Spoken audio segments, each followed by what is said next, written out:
All right, welcome everybody. Today we are, as you know, debating what is best for society, Islam or atheism. And we are going to start with Daniel's opening statement. Want to mention, as I mentioned, that format is 15-minute openings, followed by 5-minute rebuttals, then 40 minutes of dialogue, 4 minutes of closings, and then 30 minutes of Q&A. With that, thank you very much for being with us. Daniel, the floor is all yours for your opening statement. Thank you, James. Thank you, Aron. You want to know what atheism has to offer society? Just think about the Matrix. People living in pods with their bodies sustained on pink goop while their minds are plugged into a virtual reality.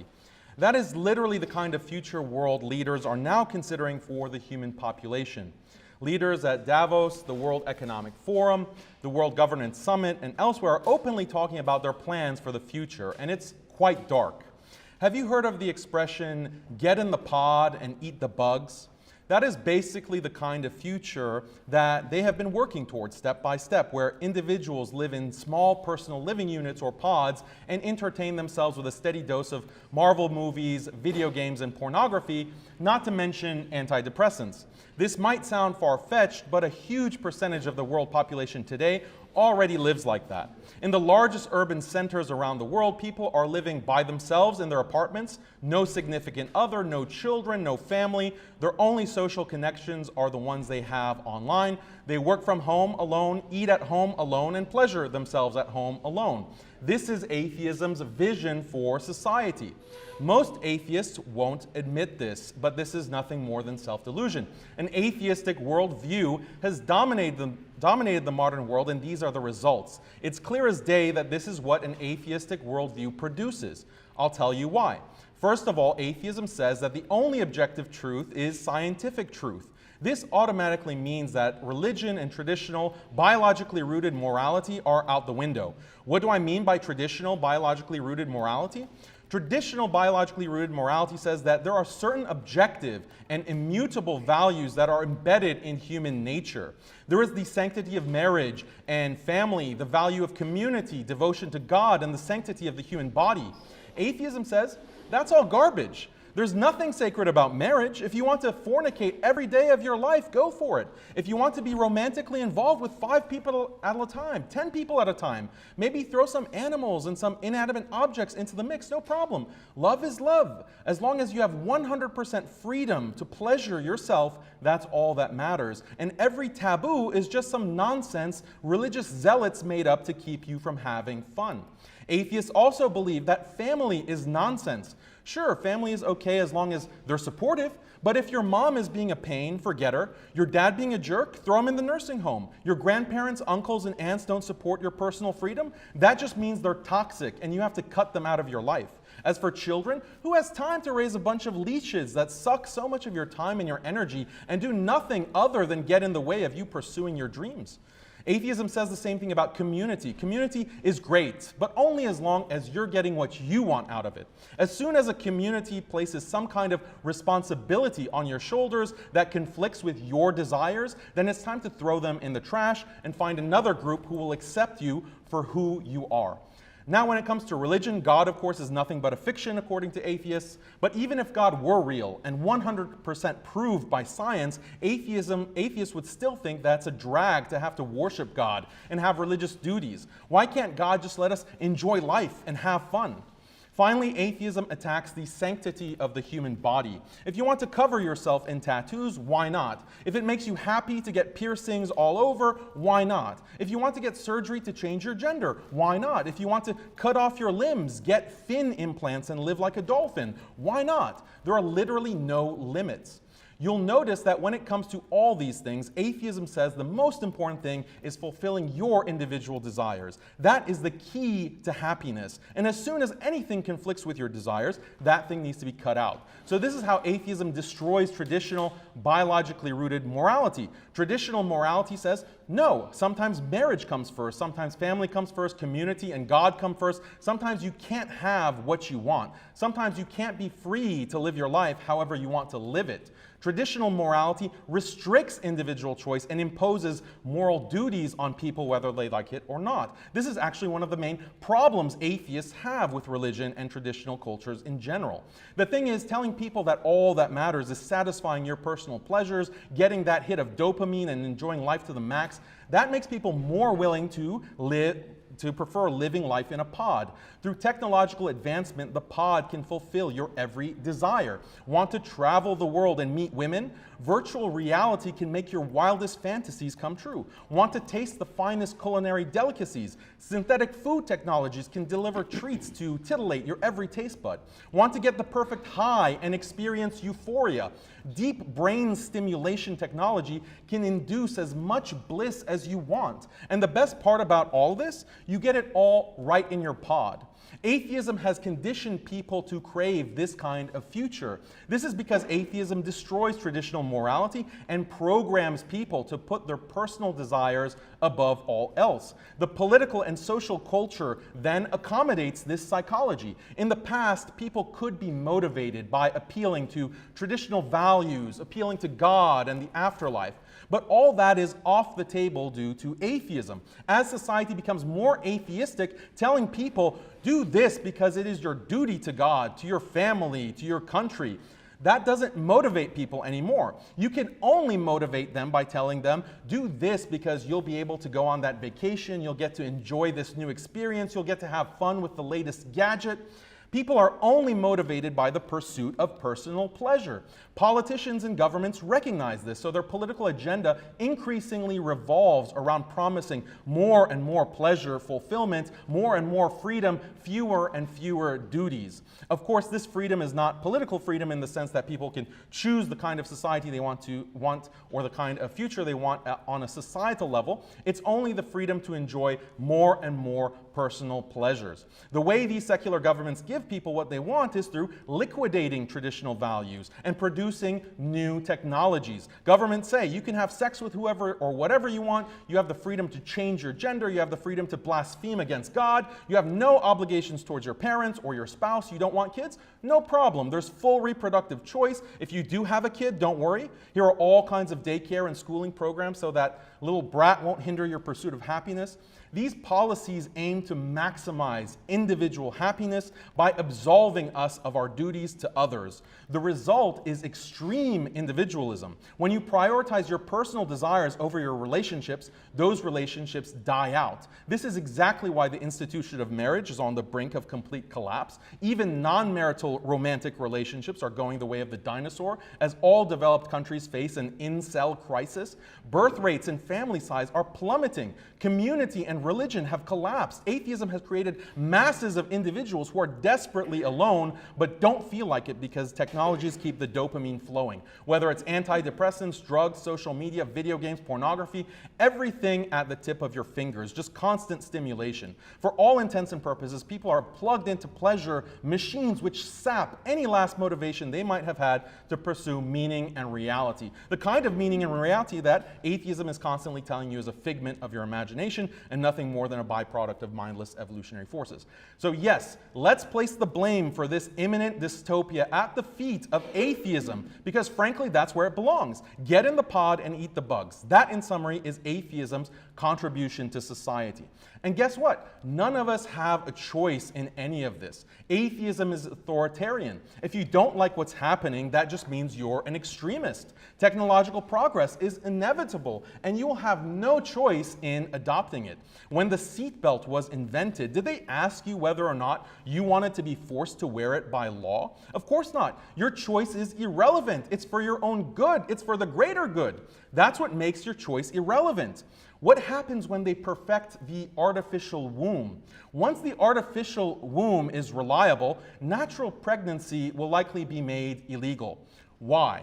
It's for your own good. Compared to natural pregnancy, artificial wombs are much safer. By mandating artificial wombs, the mortality rate for women and children could be greatly reduced. If atheists were controlling society, which they do, mandatory artificial wombs are definitely on the horizon, and natural pregnancy will be seen as an archaic and misogynistic practice. Impregnating a woman naturally might even be deemed a human rights violation. You are subjecting a woman to 9 months of morning sickness, body aches, to be followed by an excruciating and bloody childbirth that literally rips her open. Such horrific practices must be banned, and only religious misogynists will refuse to comply. When atheism is in charge of society, all kinds of humanity-altering technological nightmares can be imposed in this authoritarian fashion. What usually could block such technologies is traditional morality, because traditional morality says there are certain immutable values that cannot be violated, no matter what. Traditional morality says artificial wombs should not be allowed because there is a sanctity around natural human birth. There is an inherent value to it that is transcendent and irreducible. But the atheistic mind says, nope, that's all just superstitious mumbo jumbo. Whatever a mother gives a child, or vice versa, in natural pregnancy can be mimicked using pharmaceuticals or other technologies. So just get over it. Get over your silly hang-ups.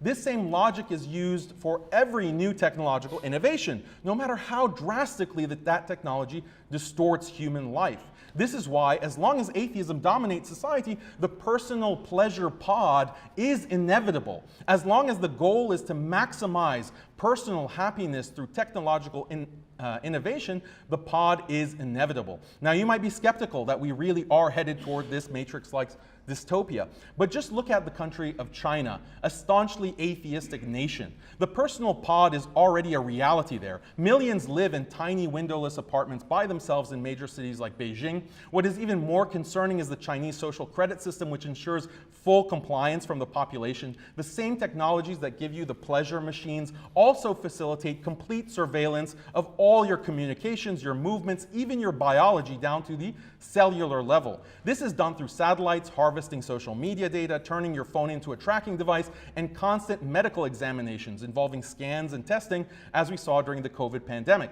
Technology also centralizes the financial system. Governments are quickly adopting digital currencies that can be tied to bio-identification. All your financial and social activity can be monitored in real time. Technology allows governments to harvest all this data, and AI-guided algorithms process that data to identify patterns of behavior which indicate non-compliance, express the wrong opinions, associate with the wrong groups, quote a politically incorrect passage from the Bible or the Quran, and you get banned, losing not only your social media, but also your bank account, your ability to travel, maybe even face criminal charges for hate or extremism. This kind of social credit system is already in use in China and is coming to the rest of the world very soon. But technology doesn't stop with surveillance. Why not modify the human body through vaccines, pharmaceuticals, and implants? I mentioned artificial wombs already, but what about gene editing people so that they are repulsed by red meat? Seems like a good way to reduce meat consumption and save the climate. Or how about addressing the problem of violence and misogyny by modifying testosterone in males via implants or gene editing? What about completely modifying the body and the mind through gene editing technology? Or how about just uploading your consciousness to the cloud via Neuralink, the new technology Elon Musk is developing? Of course, all these technologies will literally result in the end of the human race as we know it. That's what atheism offers humanity. It offers humanity its own demise. What could stand in the way of this atheistic dystopia? What could help us preserve the very kind of traditional morality that would block these innovations and stop their proliferation?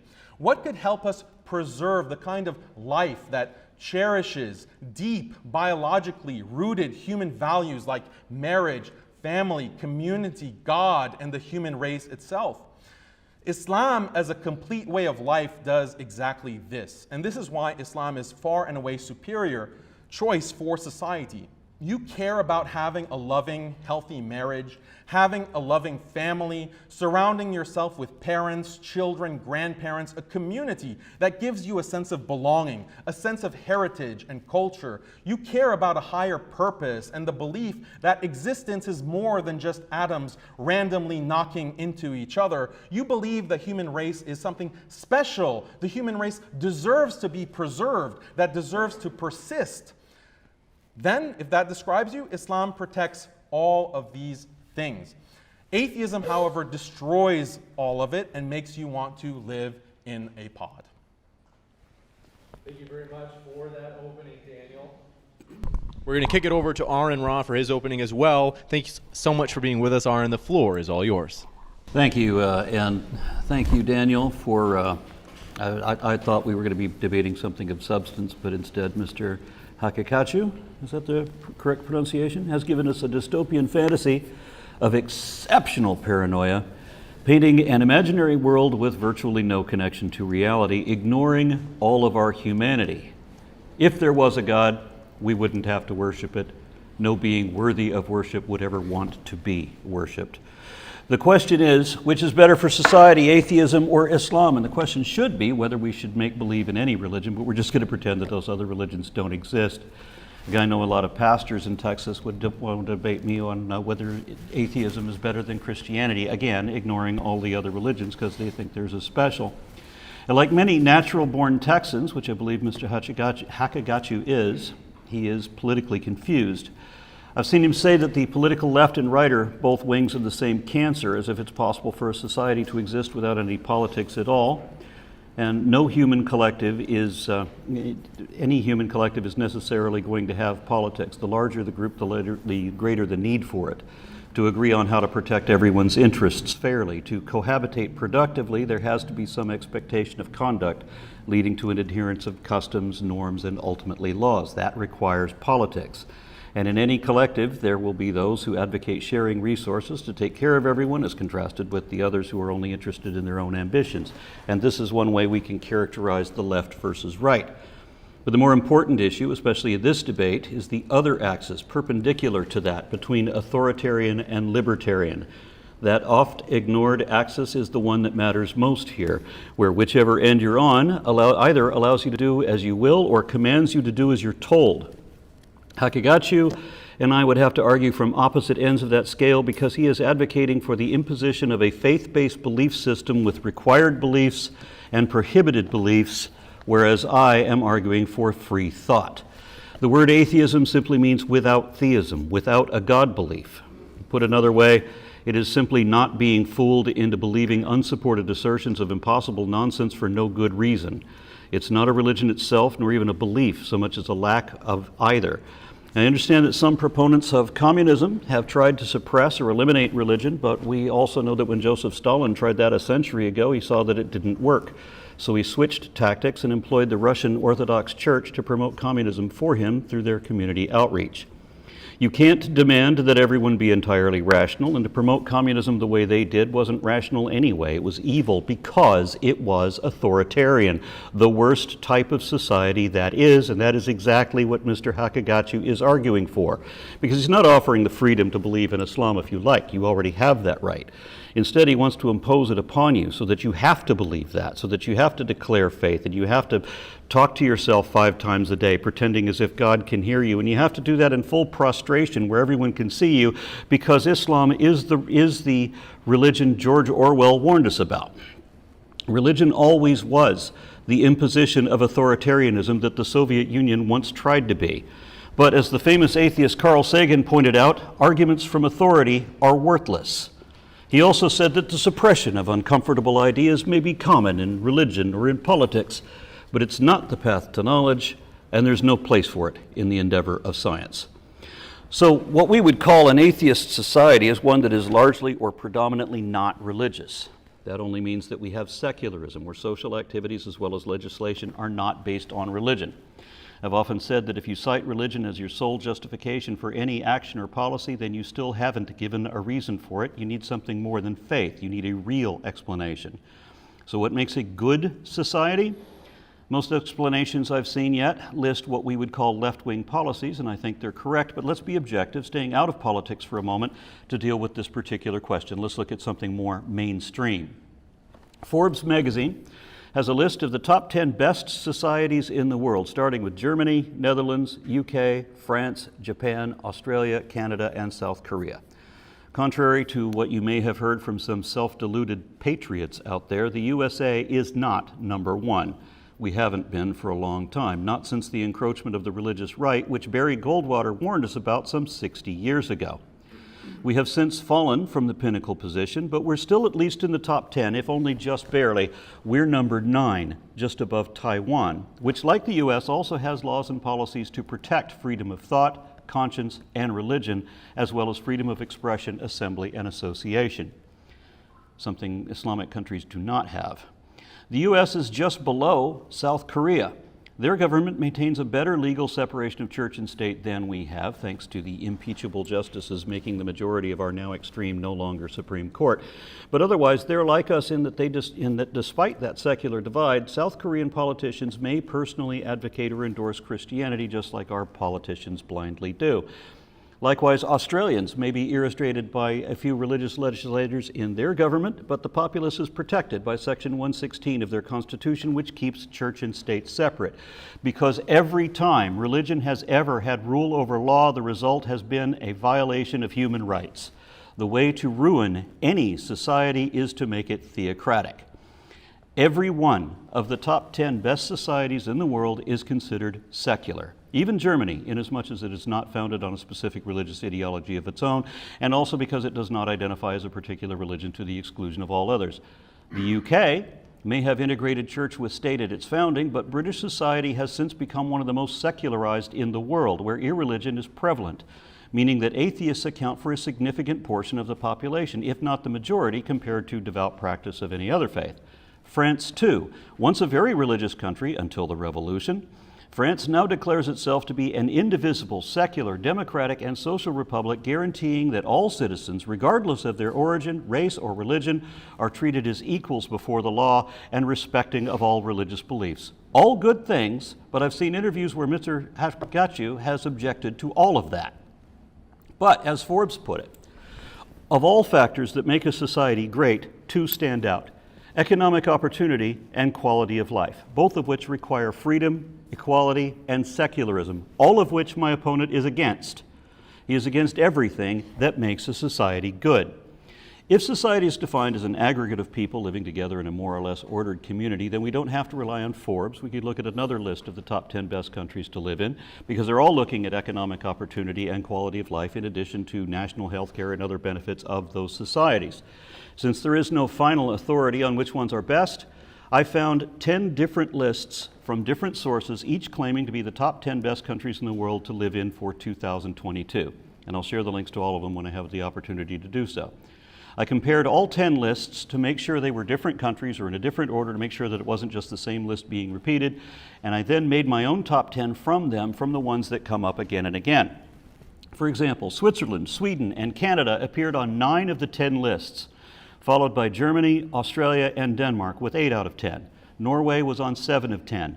Then 5 countries tied for the last 3 slots with 4 out of 10. They are Finland, Japan, New Zealand, the UK, and USA. So I'm not even sure if my own country is in the top 10 anymore. If any of these lists that I saw continued beyond the top 10, then you might see especially rich countries like the United Arab Emirates or Bahrain show up somewhere down someone's list, but not one Muslim country ever made it to anyone's top 10. Every nation in the compiled top 10 is a secular society, and so was every country in each of the lists that I compiled to get the top 10, with one exception. While some of these sources were travel bureaus or financial centers or universities, one of them was just some guy's YouTube travel channel wherein he said that Singapore was quite a nice place, or would be, except for the fact that it is oppressively authoritarian. Authoritarianism means the enforcement or advocacy of strict obedience to authority at the expense of personal freedom. That nightmarish description is exactly what Haqiqatjou wants. He is actually arguing that a better society is one where the people are neither equal nor free, but who are instead subjugated to the despotic dictate and treated with prejudicial bias. just like prisoners or serfs in medieval times, or like slaves, because some Muslim countries still have slavery. Authoritarian regimes, such as every theocracy ever, are bad for society almost by default. To prove that, let's also look at the list for the worst countries to live in, with the worst reputations, the most dangerous, and the lowest quality of life, or the least human rights. Muslim majority or Sharia countries show up all over those lists. There are only 3 secular countries that show up on any of them. Venezuela is technically secular because it doesn't have a state religion, but at the same time, practically everyone is Catholic, and you'll be treated as some kind of freak if you admit to being atheist. Russia is on the list of countries with the worst reputations, obviously, and Ukraine is on the list for the most dangerous, but that's only because it's 2022 and they're at war with Russia. Otherwise, now let's look at Muslim majority countries on all these lists. Iraq, Iran, Pakistan, Saudi Arabia, Nigeria, Algeria, and Kazakhstan are all in the top 10 countries with the worst reputation. Niger, Chad, Mali, Burkina Faso, Sierra Leone, and Eritrea are all in the top 10 worst countries to live in. Iran, Bangladesh, Pakistan, Algeria, Libya, Nigeria, and Syria are on the top 10 worst places to live. Afghanistan, Yemen, Syria, Iraq, Somalia, and Sudan are all in the top 10 most dangerous countries to live in, while Pakistan, Bangladesh, Lebanon, and Mali are in the top 10 most dangerous countries to visit. Then Afghanistan, Chad, Niger, Guinea, Yemen, Sierra Leone, and Liberia are all in the top 10 countries with the worst quality of life. So we've seen that the best countries are secular, all of them, and largely atheist, while the worst countries are religious, and the worst among them are Muslim, proving, I think, conclusively that atheism has the most positive effect on society, while religion in general is always bad, and Islam in particular is the worst thing for society. Thank you very much for that opening, Aron. We're going to go into the 5-minute rebuttals. I have the clock set for you. Thanks very much, Daniel. The floor is all yours. So there's a lot of material there to respond to. Thank you, Aron, for that opening. First of all, I think you have a completely false understanding of history of liberalism. Liberalism has always been authoritarian. It has always imposed itself on people in an authoritarian, genocidal fashion. We can look at the spread of liberalism in Europe, continental Europe, by Napoleon, who was spreading liberalism, basically spreading the consequences of the French Revolution in the end of the 19th century or beginning of the 19th century forward throughout Europe. 7 million Europeans killed because they were opposed to Napoleon's new social reform and the imposition of these values of freedom, equality, and so forth. Look at Daniel, if you're able to just move your mic just a little bit higher. Sorry about that. For some reason, it's gone down just a bit. Or look at when it comes to the history of colonialism in the Muslim world and elsewhere. Or look at the history of the United States. Look at the bloody history of American expansionism and manifest destiny. How many millions of Native Americans murdered, genocided, for what reason? For the spread of this project of freedom and liberty and equality, the pursuit of happiness. Look at the policies within colonial Muslim world in the subcontinent, within North Africa, and literally there is no freedom of expression in these colonial territories. Why? Because the colonial powers declare a state of emergency, and they say that, no, we can't have the Muslims speaking out against the French power or the British power because that could cause rebellion. Therefore, if you insult the French colonizer, you insult the British colonial power, then you can be sentenced to death. You can even be killed on the spot. This is the actual history of liberalism, not the kind of hoax that you are propagating. Liberalism has been always authoritarian in this way, and we're experiencing it now. Now we're experiencing the kind of authoritarian policies from an executive power. Actually, I'm not trying to bash Biden. Trump was doing the same thing, where people's movement is restricted. People cannot go from place to place, country to country, unless they meet certain standards set by the liberal powers. You cannot move freely unless you have a passport that checks off, okay, have you had these testing done, have you had these vaccinations, and so forth. The amount of imposition. Sorry about that. Little extra. For some reason that mic's not working well. All right. So, I mean, we can talk more about that, how liberalism has been the most authoritarian force of the past 250 years. The other point that you really emphasized was that whenever we look at top 10 lists of best places to live, they all happen to be secular countries. Well, obviously, if you have a liberal standard for what counts as the best place to live, then yeah, liberal countries, secular countries are going to come out on top. That's a tautology. That's a circular type of argument. Let's look at the countries that are going to preserve marriage, the countries that are going to preserve family, the countries that are going to ensure that you can live a happy, fulfilled human life. What are the countries that come out on top with those standards? And they're not going to be liberal or secular countries, because all kinds of stats that we can talk about, how the marriage rate is collapsing, fertility rates are collapsing, people are alienated from their families. Every day or every week there's a story in one of these online outlets that talk about 70-year-olds who are working jobs at McDonald's because they can't retire, they have no safety net from family. In the Muslim world, you never see a 70-year-old who has to work at McDonald's. Why? Because he or she has a loving family that can support him or her. In the secular world, in the West, also in certain East Asian countries like Japan, people are literally dying by themselves in their apartments because they have no family checking up on them. They go months at a time without anyone discovering them until the stench of their rotting corpse wafts into their apartment building hallways. And it's such a prevalent problem that there are even companies that are dedicated just to this issue of cleaning out rotten corpses from apartments. And it's something that is so common, even in my extended family, this has happened. Like someone has died and no one knew about it because, well, the family is pretty secular and no one is checking up. And that's the state, that's the dystopian state that people have to look forward to in their twilight years. That's what liberalism, that's what secularism has to offer.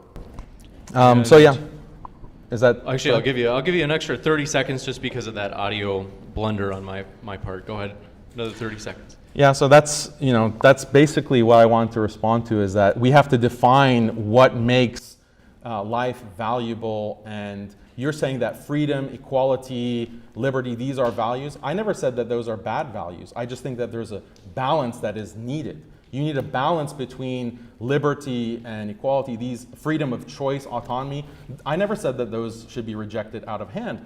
Those are good things. They just need to be balanced with other things that preserve other values that all human beings universally find valuable: marriage, family, community, so forth. We'll kick it over to Aron. Yeah, as I said before, like many natural-born Texans, Mr. Haqiqatjou is politically confused. He conflates liberals with leftists, which I see common and left. He also conflates the right wing with liberals, citing the evils of American expansion and other things that could not possibly be blamed on liberalism. I don't think he understands what a political compass looks like. If you look toward the middle, that's where the liberal is. He blames left-leaning liberals for what the conservative right did, including the war on terror and the attempted Muslim ban and profiling of immigrants, all of which were led by Republican neocons on the conservative right, where he is politically. He blames liberals for that, even though liberals were in fact defending the rights of Muslims and other immigrants and those of other faiths under the First Amendment, to which Haqiqatjou is opposed, like Christian conservatives are too. Which I think is funny, that atheists and other secularists are the best defenders of religious freedom, but devout religious believers don't want anyone to have such freedoms. Contrary to the Constitution, religious right conservatives want to establish theirs as the state religion, and they want to prohibit the free exercise of any other faith, because the religious right of any religion don't want democratic republic, such as we enjoy in this country. Instead, they want a government. They don't want a government of we the people. They want to impose their make-believe onto everyone else, along with what they call values, which is really just bigotry. Now, bigotry is an obstinate or unreasonable attachment to a belief, opinion, or faction, in particular prejudice against a person or people based on the basis of their membership to a particular group. We've already seen Christian nationalists announcing that they don't want atheists or Muslims in this country. And those are all right-wingers. There are no liberals in that group. Likewise, remember that Haqiqatjou is not debating whether theism is better for society, but only his brand of theism, Islam, such that if he had political weight in this country, then Mormons and Hindus and even Baptists would be turning to me to ask what we can do to defend religious freedom, because that's just one of the freedoms he doesn't want you to have. I've heard other Christians in this state say that they feel oppressed by not being able to oppress other people by imposing their religious beliefs onto everyone else, along with their personal perversion of morality, the way Haqiqatjou wants to do. This is why I appreciate that he has a Texas accent, that he's a natural American citizen, because it means the only difference between his bigotry and that of the religious right conservative Christians is that when he says the exact same arguments they do, it's coming from a Muslim. Because that makes him an example that I can show to Christians to illustrate what their bigotry sounds like to everyone else. So my religious family will hear his arguments, the same arguments they themselves make, but if it comes from him, they'll reject it and agree with me.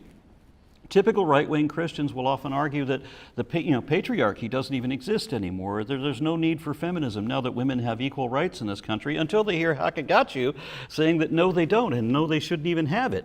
Because the Christian bigotry is that, of course, Muslims oppress and subjugate their women, and here he is to prove it. And then finding that they have a common enemy with him, with me rather, the Christian right will start sounding like me, saying that unfair double standards should not be arbitrarily imposed on the basis of gender. It's like when Christians support public funding of faith-based schools and then some Muslim school tries to claim that money. Then Christian legislatures suddenly remember the value of secularism, something he doesn't value at all. And if what he's selling you doesn't make any sense to you, then you better be glad that he doesn't wield any power, because he said that he wants to criminalize heresy, blasphemy, and apostasy, punishing the latter with execution, because he doesn't understand that the death penalty was never a deterrent to violent crime, but that's a debate for another time, like the absurdity of religious history and theology, why hell doesn't exist, and so on. For now, let me remind you that in this country, blasphemy is not a crime, it's a right. And if you don't use it, you'll lose it to people like him. Thank you very much for that rebuttal, Aron. We will kick it into open dialogue. So this is about 40 minutes, followed by Q&A. Thank you very much, gentlemen. The floor is all yours. So Your rebuttal didn't really address my opening statement. You didn't. you just read your response to me, so that means you didn't actually engage with what I said in my opening. That's was no fine. need We'll to. talk about. Yeah, okay. You came up with a Matrix That's fine. fantasy. You had something that's not even That's fine. attached to reality. That's fine. So I want to know, is you listed all of these countries that are the best places to live. They're ranked top 10, whatever. All of those countries, they tend to be Northwestern European white countries. Do you think there's some kind of racial bias in that? South Korea and what was it? Japan, and there was another East Asian country in there, and I can't remember which one it was. Was it South Vietnam? Taiwan. I didn't say all of them were European, Yeah, but the majority are. Is there a bias?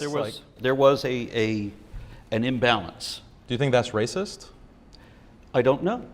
I don't know So it what could possibly be racist. Okay. As I said, I went through a collection of different things, and they're also, all of the lists are saying that they're ordering by different criteria. I don't know what everybody's criteria is in every case. I thought that the best way to do that would be to take a collection of lists and see who fares on everybody's list. But shouldn't it make us wonder that all of the best places to live happen to be white? I don't know, again, what everyone's criteria is. You don't need to know the criteria. You can look at the results. I think it would be strange to say that a group of lists that include Asian countries are necessarily racist. Do they? Certainly, there are no certainly African countries. if I'm listed? doing a collection of different lists, and these are the criteria that they're listing is for economic opportunity or what have you, for all of these different things. While I looked and said, these European countries show up an awful lot here. Either Europe is the best place to live, or every one of these people are lying and they're racist. So white countries are the best places to live. I said Europe, right? We're playing risk now, and so we're going to pick a continent. But they're It looks white. like- These European countries are white. Yes, There I are know. no African countries on the list. There were no South American countries on the list.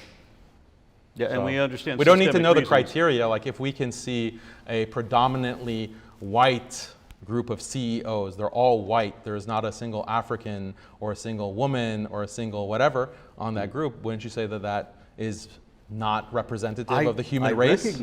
I recognize that there's a possibility there, but it seems extreme to think that all of these different people who are citing different criteria are all actually racist, and that the reason that the criteria that they're citing don't actually apply.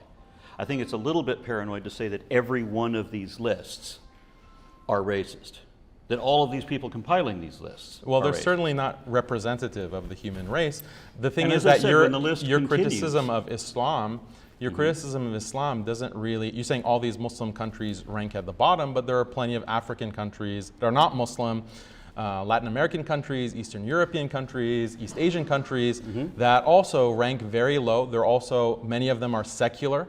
Some of them have a lot of atheism actually because of the history of communism in Asia, for example, and they rank very low. It's not because of Islam or even theism. It's just, you know, other factors like colonialism and the domination and authoritarianism of liberalism from Northwestern Europe, from the United States, So that when is we- causing that. Not because Islam is just inherently backwards. Once again, there's no way of knowing whether every one of these lists is racist, but I would say that it's suspicious. Yes, there's a disparity that Europe is favored. Is it favored because all of these different people compiling these lists for these different reasons are all secretly lying and they're racist? No, I think that's a bit ridiculous. So we could say, based on your list, that black and Hispanic societies are inferior. No. That's the list. Your list didn't have any Hispanic countries. It didn't have any black countries. I think it actually did. But Which one? I'd have to go back over the whole thing. But it wouldn't matter because we're talking, one of the problems that we have when we're having these discussions, we have to have some common metric, we have to have some common fact. And I find that when I'm discussing politics, especially with somebody, there's not even a common fact. There's like nothing that anybody agrees on, whether No, the we agree. election was Racism is stolen or bad. whether it wasn't, whatever. We don't have any common thing that we can build on. And that's the difficulty I'm having with you. What you call good is bad. And what you Racism describe is bad. what you agree? What you describe in your previous interview that I watched, what you're describing as a utopia is my dystopia, and apparently the opposite applies. This is like, So if I offer freedom of religion, which atheists unilaterally support, because we believe in free thought, that you have the right. It's one of the most basic, fundamental rights, is the right to think and believe or not what you do for whatever reason makes sense to you. No religion likes that. They all want to control thought right inside your head, and Islam is among the worst of them. You have laws in certain countries, in certain Sharia countries. If you're Arab, for example, you are legally obliged in the UAE that you have to believe Islam. You can't have free thought. If you have free thought there, that's criminal. no, this is like a caricature. It's not that's a fact. Okay, so all governments restrict certain forms of speech and certain forms of But investigation. we're talking about thought and belief. Even thought, you can't express certain thoughts, you can't express Religion certain ideas. inhibits- Every country, every society restricts thought. Read Stanley No, Fish. there's not- Okay, there's let not me a- finish. there's I let not- you speak. Let me finish my point. Read Stanley Fish, philosopher, eminent philosopher, his book, There Is No Such Thing as Free Speech, and it's a good thing too. Every society has to regulate expression and thought in order to preserve that community. So even if you go on social media and Facebook, they have what? Community guidelines. If you violate those community guidelines, you will get banned, you will get punished. Why? Because you are disturbing the fabric of the community. That's the logic of it. That justifies you being banned. Presumably, you don't have a problem with that kind of banning, or you don't have a problem with the fact that you can't go around and shout the N-word at everyone that you see. Presumably, that kind of speech should be restricted. Or are you an absolute free speeches, in favor of absolute free speech, and even that kind of expression should be allowed in society? Do you accept that there is a law in the UAE, a Sharia country, that if you're Arab, you were legally required to believe in Islam? No, you're not. There is no such law in the UAE. You can be a Christian in the UAE. You can be a Jew in the UAE. But You as can be an Arab. Buddhist. They have lots of Buddhists. But as an Arab In, in the UAE. are you talking about the apostasy law? No. You See, can be Christian and live in a Muslim country. I was in the UAE, and I'm having a conversation with a group of Arabs who all tell me that they have this law, that if you're Arab, you have to believe in Islam. That we can be, we can be Christian or whatever if we're foreigners. There We can are have Arab Christians, though. They have long generations of Arabs who are Christians, Okay, Arabs who are so- Jews. So what you're saying is that all my hosts, I don't know who you're talking right, about. is all my hosts, including a cop, are all lying to me. And all of them, all I'm of my just stating- lists, I'm all of stating the different a independent fact. lists that I gathered, they're all racist. Well, you And you're saying acknowledge that every that. society controls thought legislatively. What about Coptic Christians? Have you heard of Coptic And Christians? you somehow conflated that to free speech, whereas I was talking about free thought and belief, and you're saying that every society has legislation to control thought.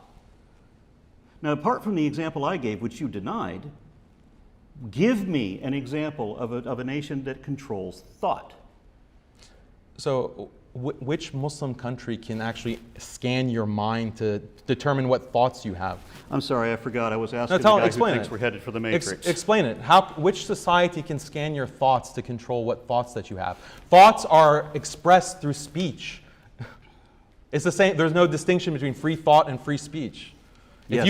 And you can go straight to the heart of the Muslim world and have all kinds of blasphemous, satanic thoughts. No one can do anything about it because it's in your head.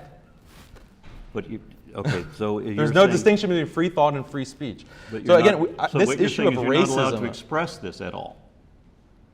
that's free speech, yes. Every At all. society restricts free speech Okay, in so you some have a form or restriction on fashion. free speech, so that you can't give your opinion on anything. You can't say. You can give your that opinion you on just- plenty of things So in the you're Muslim saying world. that in Dubai that I can legally say, here's the reasons why Quran is wrong. No, you can't. The speech, I can? no, you cannot. Oh, okay, okay. Yeah, I acknowledge that. So that's my that's host the who was kind of lying to restriction. me had to rush me out of a restaurant for saying that very sentence Yeah, because that's the it's law. illegal Yeah. to say that the Quran is wrong. Yeah, that's the law. Because Muslim society is preserving Islam, is preserving belief in God because that is something that's valuable and important. Yeah, it's amazing how many liars live there. Just because like if I you went come to- to, no, let me finish my point. You can go to many European countries and you can say, look, I think that homosexuality is wrong. That's hate speech, and you will be prosecuted for that kind of language. country? Britain, Germany, Denmark, the Netherlands, You France. can be imprisoned. France You can deports. be France imprisoned deports for Muslims. thinking that Yes, you can homosexuality is be wrong. imprisoned. You can be kicked out of the country. Muslims are deported from France because they cite verses of the Quran in public speeches that are seen as hateful. This is something that is happening in Europe, and it's being, in Canada, the same thing. You have hate speech laws. The only reason that is not the case in the United States is because the First Amendment is more robust here. But in all of those countries, you can be imprisoned if you say, I think homosexuality is immoral. So while I'm They in call that inciting hate. just because we need to have a common fact here, and so you're saying that all my hosts have in Dubai lied to me about that law, and then I find myself in a hotel room in Dubai. I'm playing Texas Hold'em, and there's a knock at the door. Everybody gets scared because they think that there's going to be police or something, and they say, "Oh no, you're fine because you're a foreigner, but we're all gambling. That's illegal for us because we're Arabs. We can't be doing that." And then we go to a nightclub, and there are women there, are Arab women there, who say that they can sneak out and try to blend in with the foreigners. But because they're Arab, if they're caught there, then they're going to be criminalized because they have this racist legal system where if you're Arab, you have to adhere to Islam. And you're telling me all of those people lied about that law. So within Muslim countries that abide by Islamic law, there are certain restrictions on your speech. There are certain restrictions on your behavior. These kinds of restrictions exist in all kinds of societies. There are differences between societies based on fundamental beliefs, but it's not something particular or unique to Islam. That is the point that I'm trying to make. So in a video that I watched of you recently, you said that you don't believe in equality. No, I never said that. Which video did I say I don't believe in I actually equality? have the link for it. Show in me. which What is you the said link? you The can't- title of the video. You said you can't have a successful marriage if you have equality, because there has to be Absolute inequality. equality. Just like you can't have a successful business if everyone is equal in the business and there's no hierarchy between the manager and the employees and the owner and the So administrators. and you specified the detail was that the man has to be in charge of the woman. Yes, this is patriarchy. It known has as to be a patriarchy, right. Yeah, as has been practiced by literally every single So, and then you society said that, in and human you history. said ultimately that no marriage can succeed without patriarchy, without the man being in charge of the woman. So my 13-year marriage apparently was a hallucination as well. No. Because I'm not the her claim master, that I nor made. You're is she strawmanning my position. My position is that patriarchy provides the best success rate for marriage. Yeah, you can have a great marriage, equality marriage. That's true. That's Okay, well, that's possible, contrary but that to what you doesn't said in that the doesn't interview. contradict the general rule. Okay. There's a And reason. Like you believe in evolution, right? I don't So- believe in evolution. I Okay, can you demonstrate accept I the can show fact, it. the amazing fact of evolution. Yes. So I can show it to you and prove it to you too. great, excellent. So if evolution is true, cultural evolution is true, you accept that. Why is it that all of human history we have these patriarchal systems of family and society? If the strongest survive, it Which is seems not like an all of evolutionary these cultures that are independently developing throughout the world across time and space, they all came up with the same solution or the same model of patriarchy. How do you explain that from an evolutionary perspective? How could something so dysfunctional and evil end up dominating the entire human history? Because one, it's not the strong that survives, is one that can best adapt. That wasn't Darwin's statement, that was Herbert Spencer, an economist, who said so later. Two, you're talking about tribal societies where you have the warrior and the hunter versus the homekeeper and that sort of thing. We don't Every live society. in what's that? Every society. Right, began that way. So that's how that began. That's the answer to your question. And maintain and continue that way. But they don't have to maintain and continue. We're not hunter-gatherers anymore. We don't have to be the warrior providers like we used to be. No, I want an So- explanation for why that practice persisted All right, for then listen to me millennia, while I thousands repeat of it. years. Right. Why did it persist? Because if it wasn't, we all began in that no, tribal people can change. hunter-gatherer. Like you can have society A that decides to have a kind of equality, feminist Well, marriage, you've and then got the society answer. B that is Go back. patriarchal. Okay. And then if we strongest survive or the best adapted survive, then which will survive? The equality, marriage-based society or the patriarchal society? In every country, in every society, in every civilization all historically, began- the patriarchal ones came out on Which top. all began from that Stone Age culture of the system. that I Cultures just can described. change, right? Yes, they can. That's why they did. And that's why They we're didn't not, until the past 200 years. lots of things changed in the past 200 years. We've made Even in significant today's progress. culture, it's still patriarchal. Practically everything we've invented has been in the last 200 years because it accelerates. You're not engaging with the point. If You you didn't have society one. A, If I may just be blunt on That's here, pretty your, rude your to say. dystopian fantasy of that's pretty of rude to say living for in someone pods. who believes that all the best countries happen to be white, and we can't know if that's racist or not. So my point was very simple. You have society A that is feminist and society B that is patriarchal. Don't you think that if feminism and equality marriage was such a rational idea that there would be people in history who would have stumbled upon it prior to the past 200 years? Human history in is advanced cultures historically, yes, they did. also advanced. Yeah. So primitive cultures wouldn't have the I said it IQ started, to I develop said it that? started as yeah, hunter-gatherer it societies. started fine. And then we have, like Greeks and Rome, that we have other societies to develop. But that why did it can start, then actually? That's a change. good point. Why did it start? How many times do you need me to answer the same question? Why did patriarchy start? Why was that evolutionary adaptive? That For is the hunter same and gatherers. question I've just answered like 4 or 5 Oh, times. I'm sorry, I missed it. What was the answer? Because they all began as Stone Age societies of What hunter-gatherer. began, prior to the Stone Age, there were people, right? That evolved. Uh-huh. So why did they evolve patriarchy in those Stone Age societies? For the reason I'm now going to explain for the 5th time, because they started out as hunter-gatherer societies where you had the men playing the role of the hunters and the warriors because of a slight advantage in physical strength, whereas the women were, for a number of reasons, connected to the children, the upbringing, the home. The roles were discerned that way, and they don't have to stay that way. So in advanced societies, they don't stay that way. we adapt and improve. Please don't ask me to answer that same question a sixth time.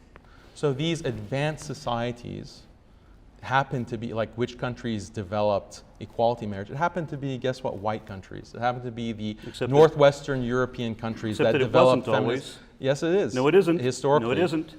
Sai Shanagal, Japanese author, female. There was a time when even Japan allowed for this kind of advance. And when the United States was founded, the reason that we were so popular was not because we were white.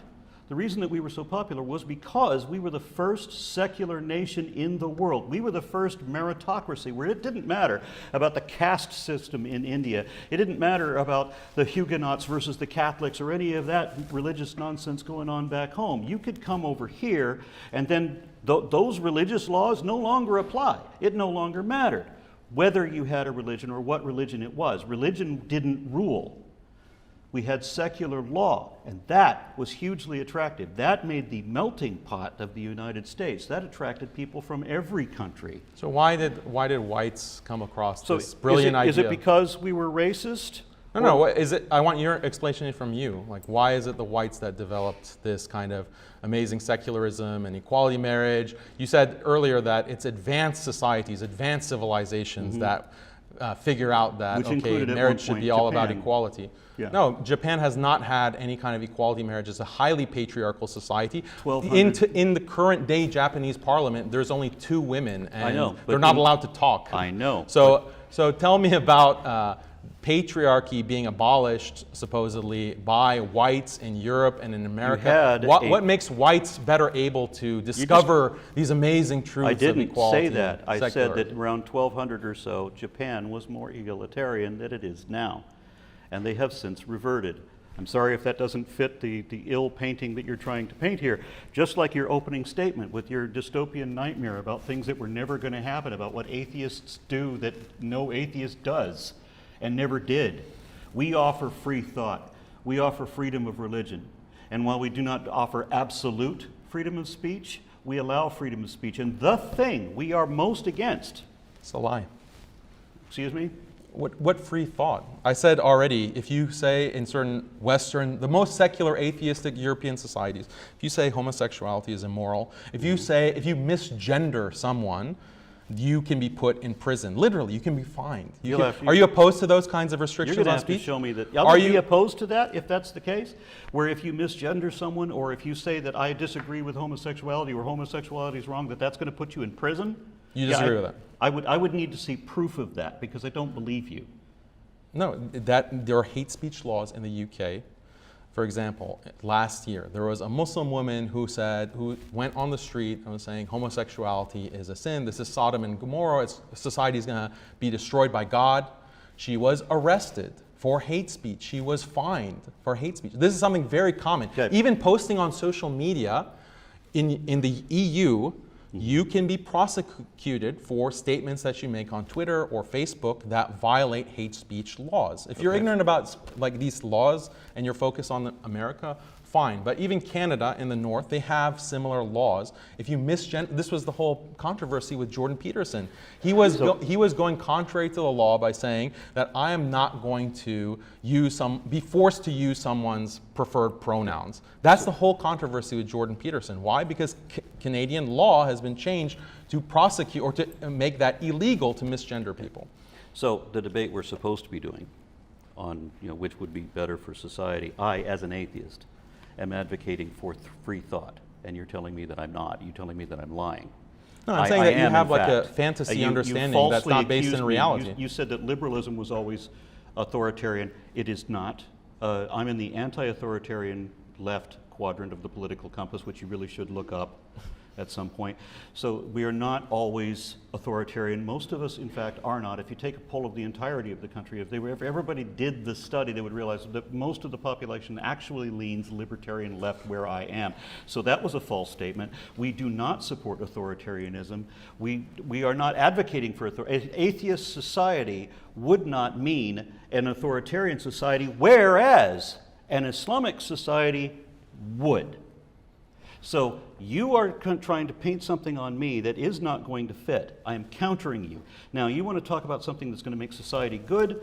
I say free thought is going to make that good. You say I don't allow free thought. I'm demonstrating that I do.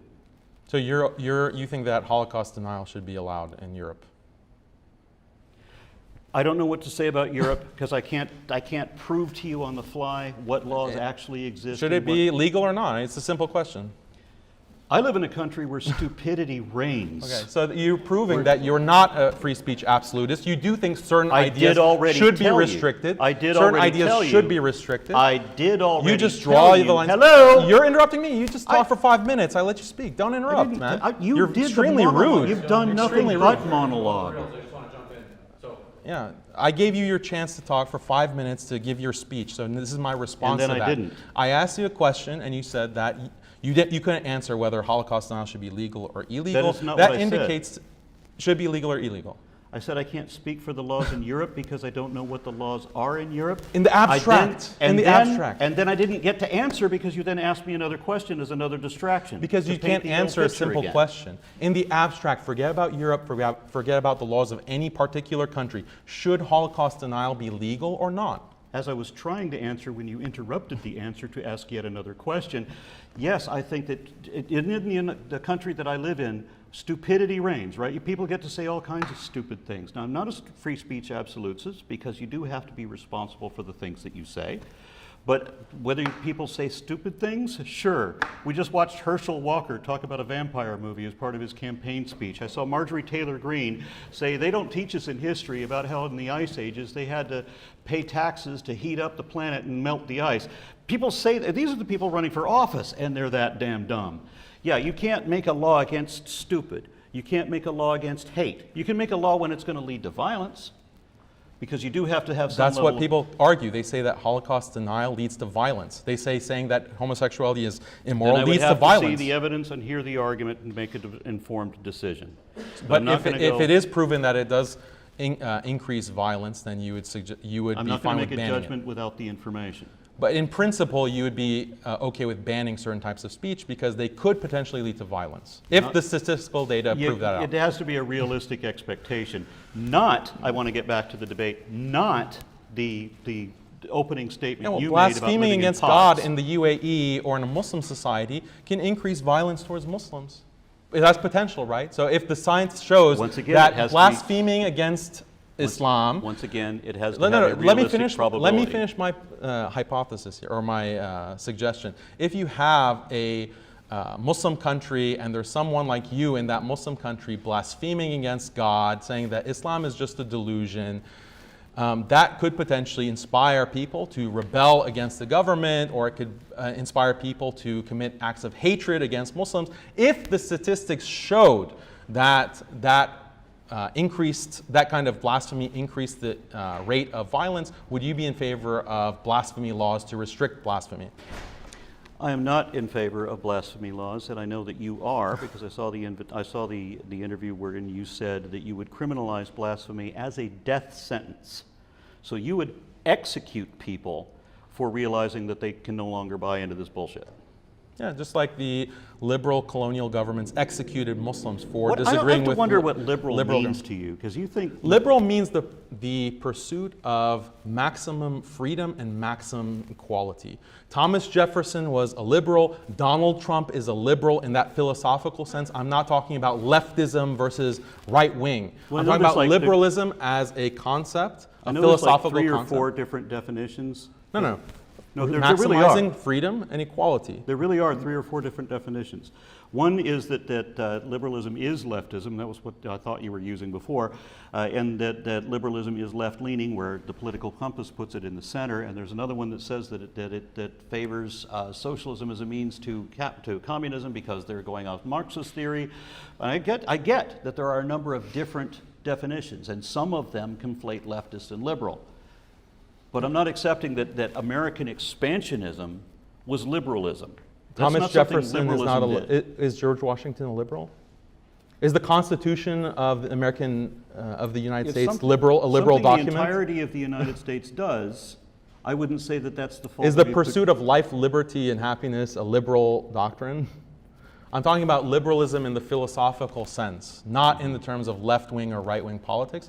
If you look at the quadrant, that you keep referring to and saying that I don't know about, that entire quadrant is liberal. Why? Because every quadrant believes in maximizing liberty and freedom. They just disagree on how best to achieve that. Donald Trump is a liberal in the sense that I'm using it, because he thinks that, yeah, we need to maximize people's freedom each other because and equality. we're using the different definitions that I mentioned before. Well, the whole point of this debate is whether atheism is better for society as opposed to Okay, so we're Islam. offering free thought. You're not. You're offering a death sentence for No, unbelievers. I think people should be allowed to explore all kinds of ideas of like, is homosexuality really right or wrong? Is COVID, really this kind of dangerous disease, or is it more like the flu? Is, different historical events, should we be able to question those historical events, or should we be able to question the government on certain so-called conspiracy theories, or will we be branded as extremists by the Biden administration or the Trump administration? There is a Those are the definition. things that you cannot question or you cannot There is a broach. definition for extremist. You don't let me finish my question, or my point. So those areas of speech are heavily restricted, even in the United States. Liberal governments have a long history of restricting speech. I think that all of those things should be investigated, all should be talked about. So maybe I'm more of a free speech advocate than you are. I just say, don't blaspheme against God. Don't say things that will destroy these important human institutions like marriage, family, community, God and belief. All of those things are important to preserve. Therefore, it makes logical sense, practical sense, to restrict speech that will destroy a community. We're not trying to destroy your religious traditions. We're trying to correct You are. them. That's what atheism wants to do. People like you and these ex-Muslims, they want to wipe Islam off the face of the earth, right? They say Muslims need to become atheists. No. No? I said you have one of the most fundamental of all human rights is to think and believe what you will for whatever reason makes sense to you, and you don't even have to explain why that is. Now, if you say, I want to question whether vaccines work, or I want to question whether evolution is real, what have you, I've already seen the article that you wrote where you said that you will deny even evolution because you're going to go on an erroneous assumption of authority of Scripture to deny demonstrable scientific fact. I realize that you're going to be that way. You're welcome to question whatever you do. The extremist is when the extremist part, that label applies when you take your assumption of authority to deny reality. That, by definition, is a religious extremist. That's the way I apply it. Who defines reality? Who? Yeah, you're saying that extremism means denying reality. If you define reality, yeah, that's very convenient for you. Everything that goes against your reality is extremism. If let me define reality, and then you're going to be the So extremist. you want to say that you want to question all of these things, all these established facts. Well, how far does questioning go? At what point do you accept answers? I mean, I thought you were a proponent of free thought. Don't I you want am. questions? Of course I do. Great. You're not very good at giving answers, are you? What was your question? Okay. At what point do you accept answers? So you're going to question something. You're going to question vaccines. You're going to question evolution, right? You say you're going to question evolution. Go ahead, question evolution to me. I can answer. I can help you. If you've got a problem, you don't understand evolution, I'll be happy to help you, except that you've already said you're going to believe your storybook no matter what.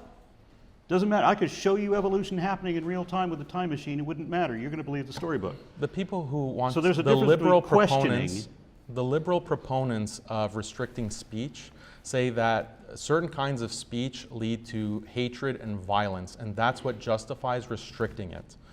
But this becomes a very convenient way to restrict basically whatever you don't like.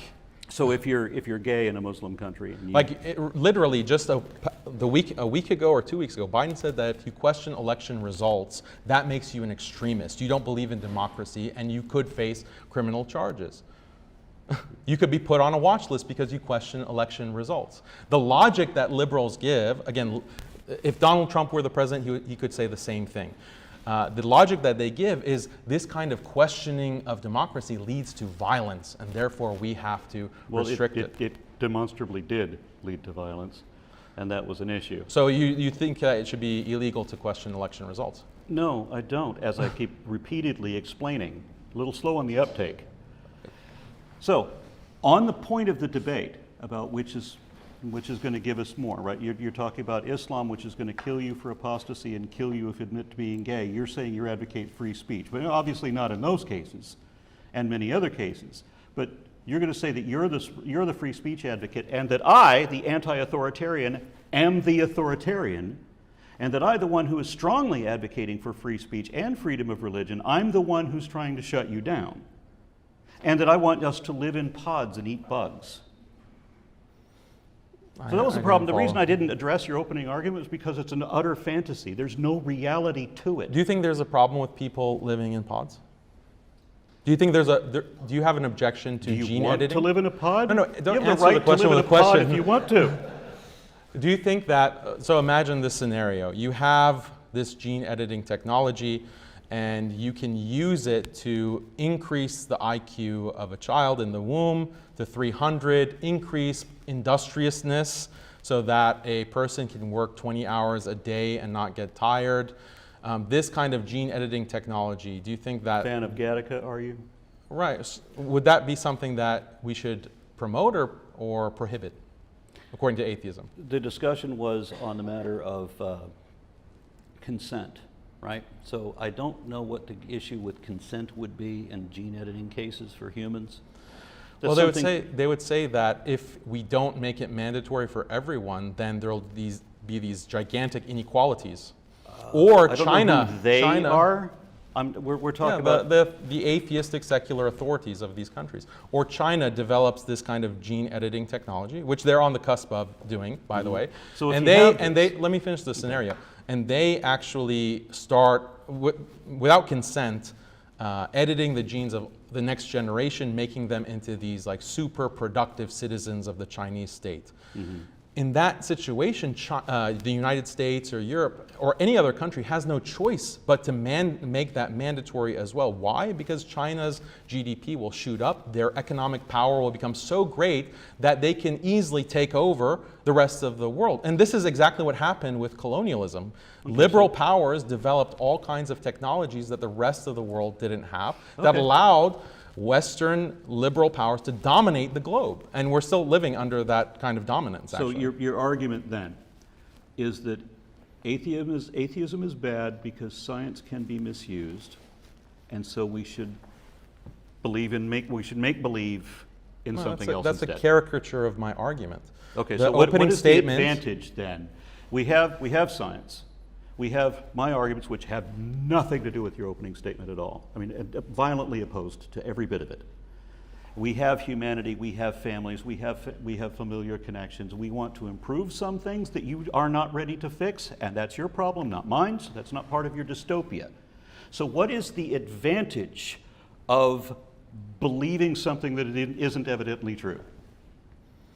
The things that I cited you are true. Like these things are happening in the world. Islam, better for society. Islam is not evidently true. What is the advantage in any religion, since no religion is evidently true? We can concede, okay, let's say that Islam is false. You can still have a beneficial system that is based on falsehood. Forced conformity. No, people, the masses aren't necessarily hooked into what is true or false. But they have to adhere to the practices. They have to do the thing, the prayers from Like 5 times a liberalism day. itself is based on complete falsehoods. The idea that men and women are exactly equal or there's no such thing as gender. Did you want to come to debate against liberalism? You're just interrupting everything that I say. You're the one who's bringing up secularism. All the best countries in the world are secular. You're the one who's talking about left versus right in your opening statement. I didn't bring up these issues. You did. I'm responding to them. I'm responding to the points that you're making. And you conflate so tell me. them. Right. So tell me. I gave you a scenario with gene editing, China developing it. Should that be something that we promote or prohibit in society? If we have the option, as they showed in Gattaca, that we know that this child has a genetic propensity toward this disorder, and we can correct that. Should we correct that? I think so. I think most people would say That's not my so. scenario. If we know what the failure is, and we can correct that failure so that person, that being is not going to have that congenital defect anymore, great. We could fix that. Now so there's the advantage, one of many. We have free thought. We have the freedom of religion protected by atheist activists. And then we have, what's the advantage For Islam, we kill homosexuals and you, No, and you're you, not. and you You murder changed the anybody who scenario. doesn't You believe. changed the scenario. So I is said gene there a editing- good Let me thing? finish my point. Let me Okay. finish my point. You changed the scenario that I gave you. I said we can use gene editing, for example, to reduce testosterone in males to make them more docile, less misogynistic. Is that the kind of technology that should be allowed or prohibited? Yes or no? Why would it have to be prohibited if we can improve? Well, a person like me, a religious person or a Christian, might say we should not mess with the human genome. We should not do gene editing. The human body is sacrosanct. That's a religious objection to these kinds of dystopian future So it's a technologies. denial. So you What don't- is the atheist objection to those technologies? So you That's don't- the answer that I'm not getting from you, and you keep avoiding or diverting the topic.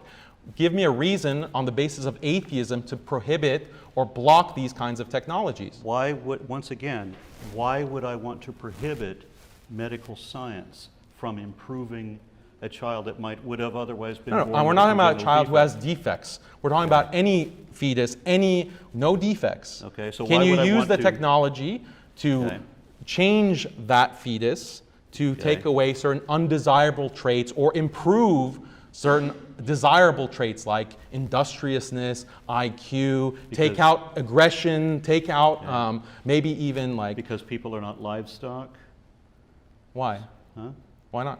They're just, animals. We're animals, right? Well, we are. We indeed. Yeah, so And give we me a have- reason. and we Give have me, to give me an expand- atheistic objection. We have to expand our humanity to other species, not just restrict it and then treat humans the way we currently already mistreat other species. That's one of the morality advantages that I have over you.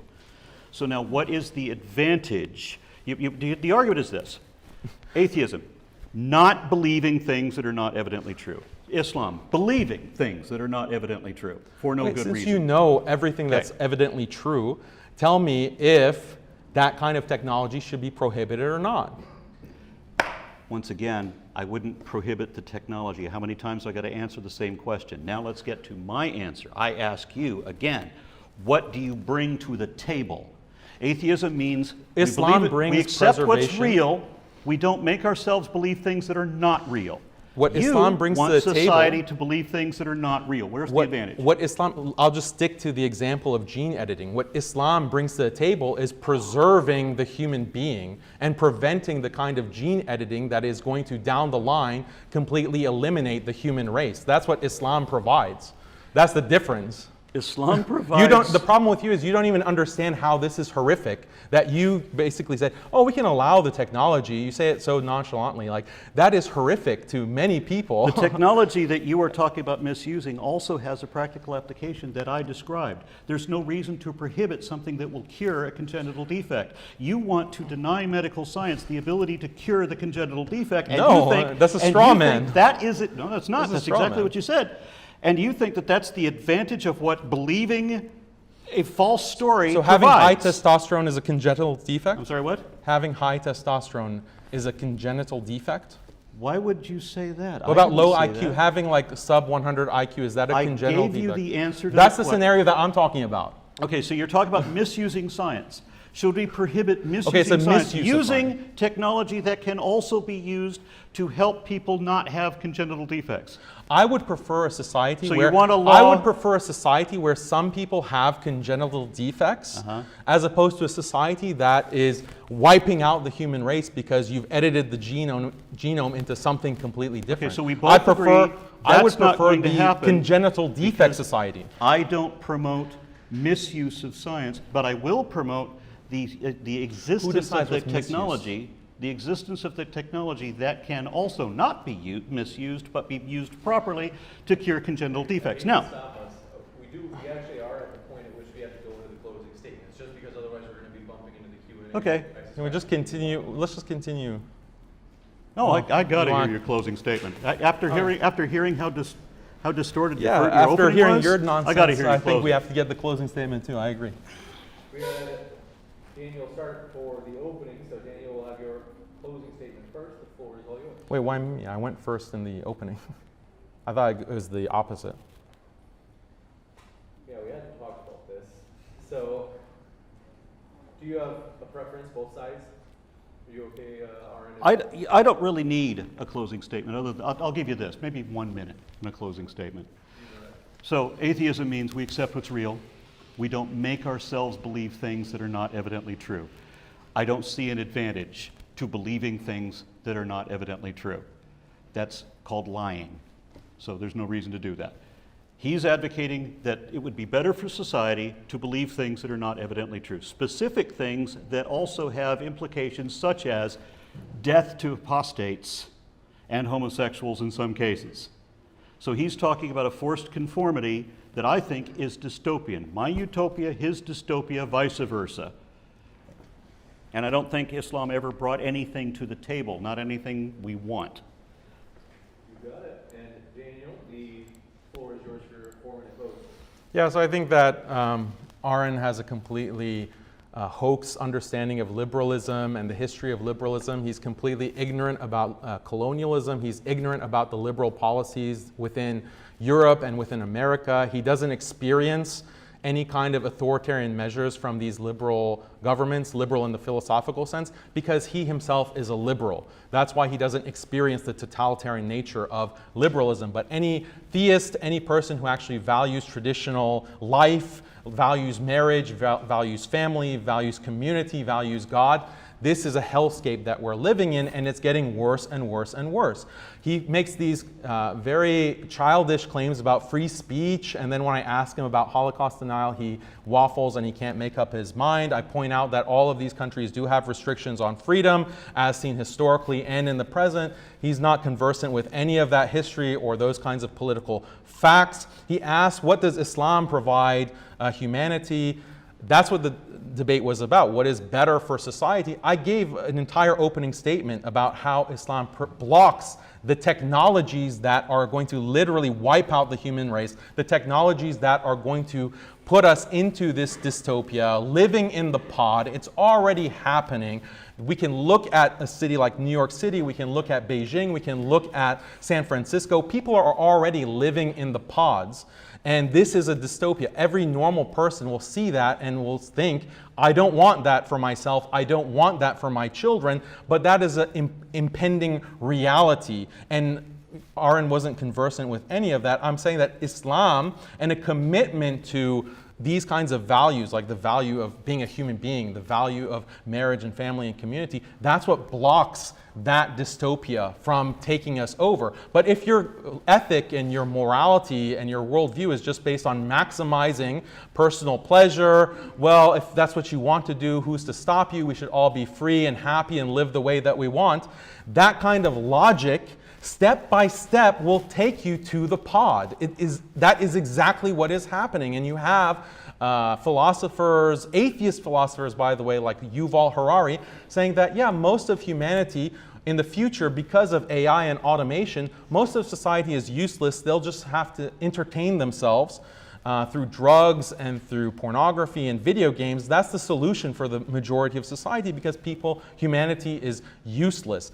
That kind of logic is coming directly from atheism and this ethic of maximizing freedom, maximizing liberty, maximizing pleasure, bodily pleasures. Islam and other religions, by the way, other traditional religions say, no, there are important values that we have to preserve, important institutions that we have to preserve, and that blocks the technology. Yes, I say Islam is the best because I think Islam is the most resistant to these kinds of changes. Other religions have, unfortunately, increasingly sold out, increasingly liberalized, but I would much rather this be a Christian nationalist society or a Jewish nationalist society or even a Hindu nationalist society as opposed to an atheistic society, because it is that much more dystopian and that much worse. Islam is the best option that we have for improving society. Atheism is just a nightmare, a dystopic nightmare. Unfortunately, Aron could not respond to any of the points that I brought up. And with that, we'll go into the Q&A. If you guys could do me a favor, both Aron and Daniel, if you could reread the question for the audience member as they ask it, just to be sure that everybody, both in the room and online, hears it. We'll take questions. Jackson, thanks so much for this question. I have a question for Daniel, right? No. What's your name? Aron. Well, I thought Daniel did a better job, but my question for you is you list all these countries that supposedly are, more free at the start of your opening. Yeah, they didn't start out that way. That's important. Because all of these places where they're... You can't even finish this question. You list all these countries that are supposedly more free. Those countries also have a litany of problems that arise due to the fact that there is no morality, there's no effort to protect humanity, such as women sleeping around, you have all this transgenderism, you have this mental illness in society, everyone's fat, you have just countless problems, you have illicit corruption. So, at the end of the day, how do you value freedom over the success of humanity? I don't. I'm not a liberal in the sense that I was defining. I am a leftist, which I realize he's using a different definition, which is why we were talking past each other. But leftist means that I'm going to be more favoring the community, not just myself. It's not about my needs. It's the needs of the many over the one. So I don't value freedom, my own freedom, over humanity. I value humanity more. So then why would you oppose a punishment for apostasy, for example? That is a communitarian ethic, preserving That's the not an interests of ethic. the It's the preserving the interests of the community over your individual right to blaspheme. That is exactly the because logic. there is no advantage in the community being deceived. No, there is an advantage in preserving the community. You say that you value community. You say that there's an advantage to the community being deceived. Preserving the community, yes. That's your assumption that that's deception. But imagine there is The religion is a Asian deception. community. Imagine there's an Asian community or a Chinese community or a Canadian community. That group has a set of rules. Don't suddenly start insulting Canadian values or Canadian nationality. Otherwise, we'll kick you out of the group. That's To continue with your question, a lot of these countries that were on that list did not start out that way. They actually took the example from the United States becoming the first secular nation, and where we fell away from that ourselves, other nations adopted it. France was not a great place to live at the time that he's talking about, which was also the time that I was talking about. France improved after that, and a number of these other nations did too. Now, whether they all did a spectacular job is debatable, but that's what they're all aiming for. And they understand that secularism is the way to go. That's the best way to go. Whereas forced conformity to any religion is not. Gotcha. Let's go start us in the far back. So, a couple things. You just said, Mr. Haqiqatjou, that you would rather have a Hindu nationalist country rather than an atheistic country. Have you seen what's happening in India to Muslims? Yeah, the question, should I repeat it? So the question was, have you seen what is happening to Muslims in India? So I have condemned Hindutva, Hindu nationalism, Hindu fascism, basically. Yeah, so that's a very good question. Will I still prefer to live in a Hindu nationalist society than an atheistic society? Yes, because the Hindu society is going to still preserve certain values that Muslims can benefit from. So in India, again, it's oppression, it is fascistic. Muslims are being literally killed for expressing their religious beliefs. But if a Muslim were to hide his religious beliefs and just pray at home, he could still have a successful marriage, he could have a very robust family life, he could not worry about his children being taken away from him for... Can I address that question too? Well, you didn't let me finish answering the question, so let me finish answering. People getting lynched for eating meat. No, let me answer... For the suspicion of eating meat, right? Yeah, so what I'm saying... That doesn't sound like a very free society to me. I didn't say Hindutva society was a free society. I don't think it's beneficial to Muslims either, though. Right, but... If you're getting lynched for the suspicion of eating Okay, meat, so let me answer the question. You have to let me answer. This is not like a dialogue. You ask your question, I'm answering it. So you can sit down now. But look, we're comparing, I'm not Hindutva society versus atheistic society. The atheistic society is going to be much worse in the long run. It is going to be much more totalitarian.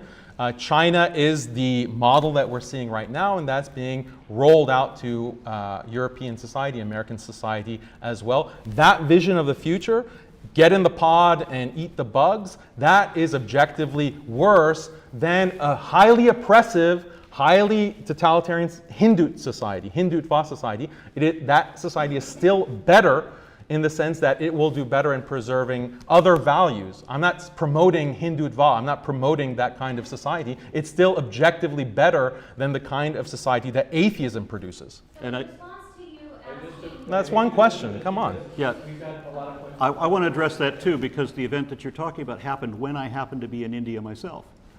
So a band of militant Hindus, which is a concept that Americans are not familiar with, because the only Hindus we're usually seen as are Krishnas, right? So what do we know?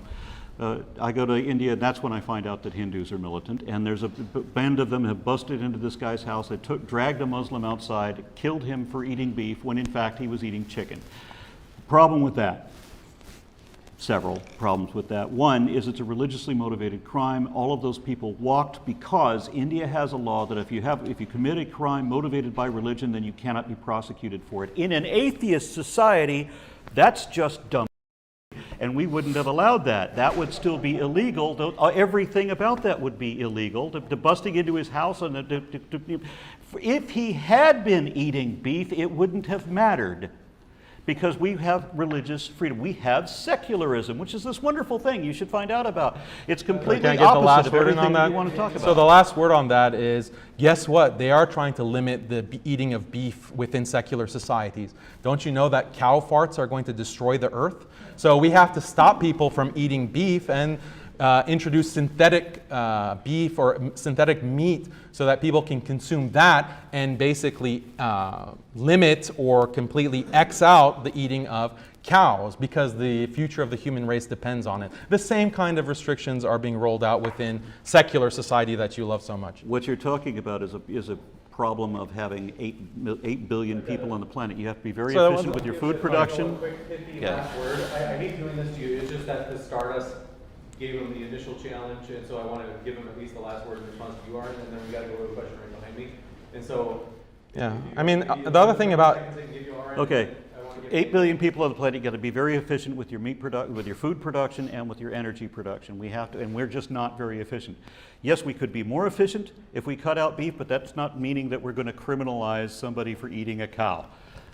So what is the next as much question? as I hate Hindutva, it's also a caricature to say that they're just going around and murdering anyone who eats beef.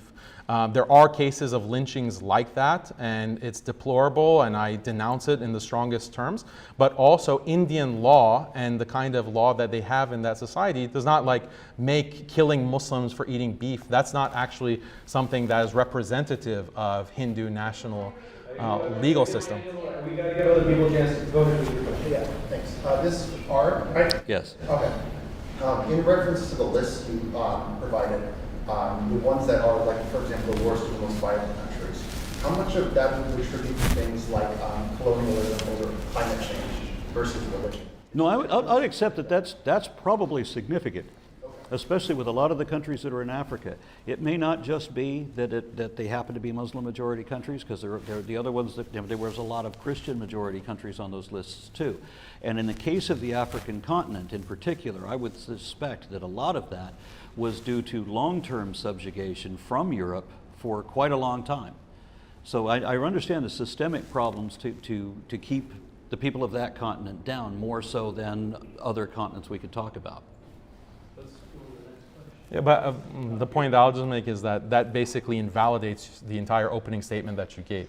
Because you're acknowledging that all of those lists are based on, the superiority of those countries are based on a very bloody and brutal colonial past. And then again, if Islam was the best thing for society, Islam would have improved those countries. They wouldn't be exactly as bad as the Christian countries that are also on that list. We got to give Aron the last word. I think I saw it. Go ahead. So to kind of change gears for a second here, I found the discussion of a genetic arms race, kind of this notion of an existential threat, to be very interesting. And specifically, Mr. Haqiqatjou, I was wondering if you could comment on to what extent you think that, say that China does develop some sort of novel technology, if there is a genetic arms race. Do you really think that all of these Muslim countries would be able to successfully stick to their morals when, you're facing a threat, according to you, equivalent to nuclear weapons? I mean, to what extent do we see that principle is able to time and time again stand up against really a threat that, poses such a great danger to the world as far as your metaphor is concerned? I mean, that's the problem with technology. It creates these nuclear weapons, literally, these weapons of mass destruction, this gene editing that threatens the existence of the entire human race. And the reality is that Muslims have lost against that kind of power. But the consolation is that all of humanity is lost. Christianity has lost. Judaism has lost. Every traditional culture has lost because of this onslaught that imposes itself. And if you don't want to be wiped out, you have to basically get rid of all of your traditional values in order to industrialize your society and adopt the kind of technology that can allow you to maintain some level of sovereignty. That is the threat of technology. That is why it's such an existential problem. And it's not just Muslims who are losing this. We all are victims. We all are losing because of the threat that these technologies pose. And atheism is doing nothing other than driving it forward and telling us science is the only source of objective truth. All of this kind of traditional morality and religion and belief that you have, whether it's Islam, Christianity, Confucian, this is all nonsense, it's all fake. Like that is only increasing the problem. It is driving the kind of extinction that we are faced with. Okay, so he's conflated technology, all technology, which even if that technology was devised by Christians, it's all somehow based on atheism. And somehow atheism, not believing in God, is somehow driving this, which he's never made an argument for why that is. It's just all dystopian, and supposedly we have no values or morals, so therefore we're the bad guys in that picture. Even though we don't advocate for destroying the planet either, and a lot of these weapons weren't even invented by atheists. Yeah, I mean, that's irrelevant whether it was invented by an atheist. The point is that ideology doesn't, and I asked you this in the debate, like give me an atheistic argument to prevent this kind of gene editing technology. And you said, no, we would allow it. We would allow that kind of technology.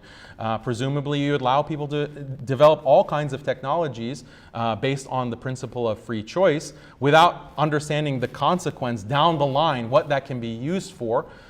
That's a problem with your worldview. That's a big problem with atheism. That's why it's so bad for society. My worldview is only relevant to the point that I don't want to be fooled into believing things that are not evidently true, like you do. Yeah, well, my worldview is that I don't want the human race to go extinct. That does not mean that I want the human race to go extinct. That does not mean that I advocate misuse of science. But what are the consequences of your belief? I'm not going to prohibit science because it might be misused. We have limited time, so we'll go with Matt, and the gentleman right next, Matt, right after. I'm a two-time president of an atheist organization and served on the board of several organizations, including American Atheists. I've spoken at atheist conventions. I've toured publicly with prominent atheists and leaders like Dawkins and Harris and had private conversations with them as well. I mention this because I've never received any sort of memo or instruction or guidance about any of the atheist goals you mentioned. Some of those goals sound pretty cool, but many of them seem to be in conflict with humanism, which is something I espouse.